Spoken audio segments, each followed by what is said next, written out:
This is the greatest in the world. Buy now before it's too late. Once in a lifetime opportunity.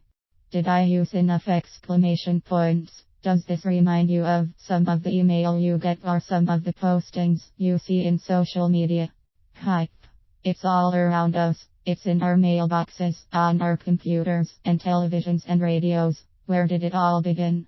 Who was the first pitchman to scream, "I'm Crazy Joe for Crazy Joe's used widgets, and I ought to be put away for selling widgets so cheap"? Why did the next person think that his/her ad needed to be louder and gaudier? Where will it all end? Most of all, is it really necessary? When I was in college, I attended a fine arts camp one summer. During one of the sessions, the leader asked about 10 of us to do something that would attract the attention of the other 100 or so people in the room. The task of this 100+ audience was to ignore us as much as possible and only pay attention when one of us really did something worthy of their notice. You can easily picture the scene in your mind. Those of us who were trying to get attention were getting in the faces of our audience, shouting, pleading, urging. Then one young man did the unthinkable. He got up from his chair and sat down right in the middle of the room. He did not say a word. He just sat there while the rest of us were continuing to flail and wail and jump and jive to get someone to notice us. You can probably figure what happened. Every last member of the audience turned his or her attention to the man sitting quietly in the middle of the room. He had won. There is so much hype surrounding us today that it seems as though there is very little truth in advertising.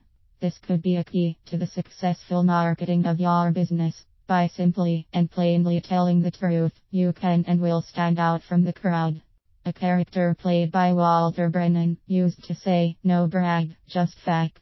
Joe Friday of Dragnet fame was famous for saying, "Just the facts." This should be your motto for promoting your business. When it comes to self-promotion, exaggeration is simply not necessary.